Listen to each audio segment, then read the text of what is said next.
unless you're taking college classes, but otherwise, happy half day.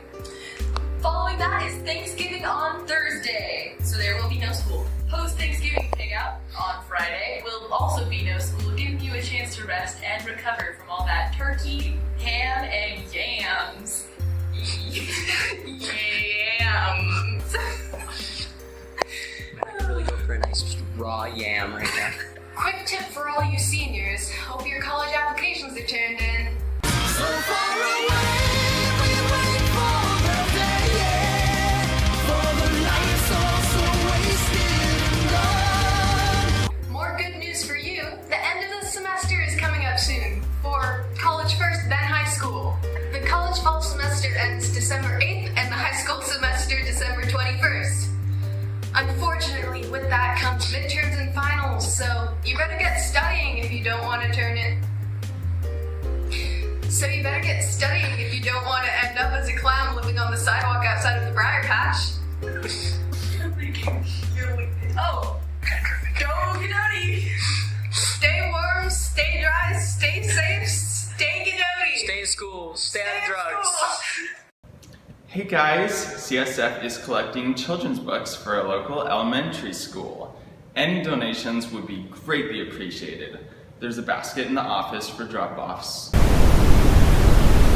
What is your worst and or craziest experience at Ghidotti?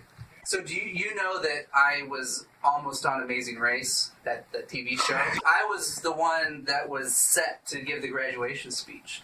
And everybody knew that I was trying to get on Amazing Race. So what I did was, my graduation speech was beautiful. My graduation speech. It was about how it doesn't matter if you achieve your goals, it's just important to have goals. And the example I gave was I wanted to be on Amazing Race, and I've never got a call from a producer, like nobody actually was interested in me being on Amazing Race. So that was my speech, right? The night before I was meant to give that speech, I got a call from the producer of Amazing Race. And I said, oh my goodness, and she wanted me, I was like a finalist for Amazing Race, like they're going to fly me down to LA.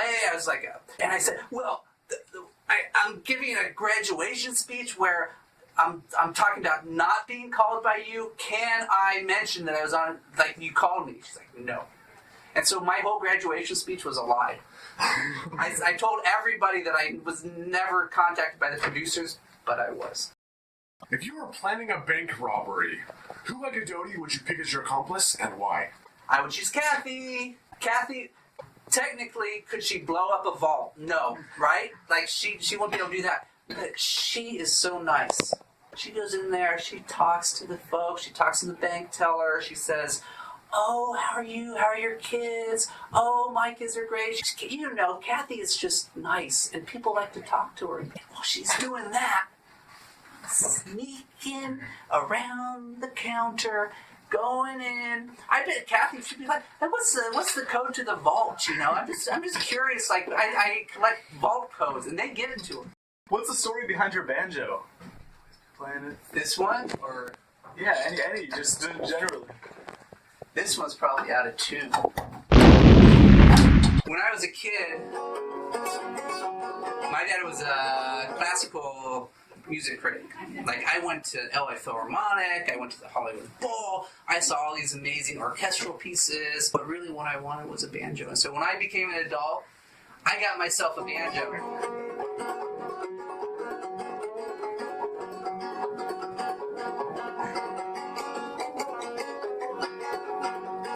Now, I've been playing this banjo here for at least over a year.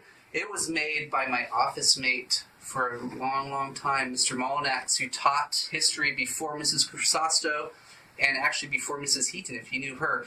And he, too, he liked making instruments more than playing them. And so he made this banjo. This is actually made out of a soda bottle, believe it or not. Like, if you think about it, it's like a soda bottle cut open and then really laid out, tightened, and then you have a banjo. Now this one doesn't have frets, so it makes it a little bit harder to play, not that I'm good at playing the banjo anyway. And that's my story. Like, it's just, like, really, it's when you become an adult, you can do whatever you want, doesn't matter what your dad says.